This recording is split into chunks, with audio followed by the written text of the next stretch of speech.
The war is over. The city of Troy burns behind him. And yet, this is where Odysseus's real suffering begins. Because winning a war is easy compared to finding your way home.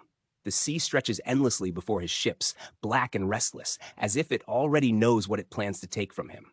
Odysseus is a king, a strategist, a survivor. But the ocean does not care.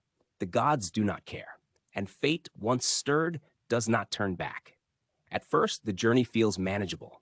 Wind in the sails. Men laughing. Home feels close enough to touch.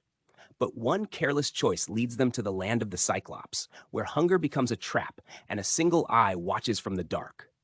Odysseus outsmarts the monster, escapes alive, and then makes the mistake that will haunt him for years.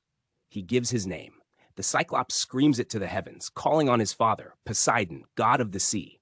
And from that moment on, every wave becomes an enemy. Storms scatter the fleet, ships splinter. Men drown screaming Odysseus's name, trusting him to lead them through. On an island of enchantment, the witch Circe turns sailors into beasts, revealing how thin the line is between man and monster. Odysseus wins them back, but each victory costs time, and time is the one thing he cannot afford. Years pass. He sails past the haunting song of the sirens, tied to his mast, begging to die just to know what they know. He chooses between monsters, steering closer to certain death to avoid total annihilation. Again and again, his men pay the price for surviving one more day. And still, home remains just beyond the horizon. At last, Odysseus is alone. No ships, no crew, just a man broken down to his name and his longing. He washes ashore on a quiet island and weeps, not for glory, not for victory, but for a wife who may have forgotten him and a son who may never know him. 10 years after Troy, the gods finally relent. Odysseus returns not as a conquering hero, but as a beggar in his own house.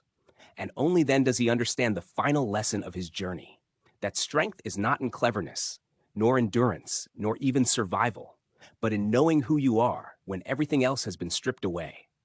The war made him famous. The journey made him human.